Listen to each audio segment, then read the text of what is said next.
Good morning. Welcome to today's knee-jerk devotional for September 14th, 2021, Daily Spiritual Insight for the short attention span. Our passage this morning is Matthew 4:12 through 17. It goes like this. When Jesus got word that John had been arrested, he returned to Galilee. He moved from his hometown Nazareth to the lakeside village Capernaum. Nestled at the base of the Zebulun and Naphtali hills, this move completed Isaiah's sermon. Land of Zebulun, land of Naphtali, road to the sea over Jordan, Galilee, crossroads for the nations. People sitting out their lives in the dark saw a huge light. Sitting in that dark, dark country of death, they watched the sun come up. The Isaiah prophesied sermon came to life in Galilee the moment Jesus started preaching. He picked up where John left off. Change your life. God's kingdom is here. Well, change your life. God's kingdom is here. What do those words mean to you? I think if most of us are honest, they don't mean a whole lot. We are people who don't know much about kingdoms, kings, or any such things. Sure, we have some ideas, but we are people who lived our lives in a Republican democracy. In our experience, the idea of a kingdom is pretty far outside our experience. We live in a time and place where we believe that each of us has the right to speak into who our leadership is. Our nation is one built on a constitution and people we vote into office to represent us. So if we're honest, when we hear Jesus say, change your life, God's kingdom is here, it just doesn't hit the same way that this kind of thing did back in the first century. Over the last number of years, this idea, kingdom of God, has become something that I've been thinking a lot about.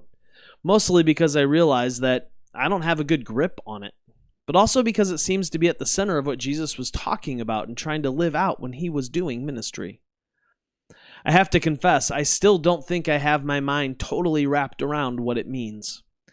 When we bump up against concepts and themes in the scriptures that are so far outside our common experience, we have to recognize the gulf that exists between our time and their time. Then we have to begin to do the work to build a bridge over that gulf. It's hard work. This work demands something that I don't have a lot of: humility. To do this work requires me and you to say, I don't know. As a professional Christian, that is expected to have all the answers about Christianity. It's a hard pill to swallow. I want to be really clear. I don't think I have it all figured out when it comes to this whole kingdom of God thing. One of the things that seems to be true about the kingdom of God is that it demands us to change. However, they were living back in the first century, and however we are living today, to acknowledge the kingdom of God is to acknowledge our need to change. Perhaps this is why we get uncomfortable thinking about this kind of stuff. Why must we change? Well, I think the answer to that comes from the end of the story. Do you remember Jesus talking with Pontius Pilate before his crucifixion? He says something to Pilate about his kingdom that I think points us toward the necessity to change. He says that his kingdom is not of this world. The way that Jesus is king is different than the way that other authorities practice their authority. It also means that his kingdom is unlike anything we have seen in history. Jesus' kingdom transcends our usual way of thinking about things. Because of this, we must change. One of the changes that I see throughout the Gospels is that Jesus is constantly reconciling people who are separated from one another. It appears that in the kingdom of God, the various barriers that we create between one another are brought down. We love our us versus them, or figuring out who the other is.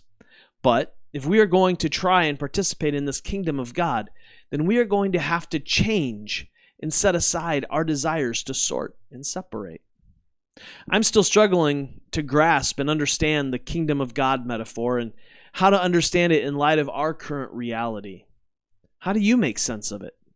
For me, the bridge building comes from that reality that it's not a kingdom of this world. So it allows me some freedom to leave the militaristic version of kingdom to something else entirely. I'd love to hear your thoughts. in the comments. Hey, until tomorrow, love well, my friends.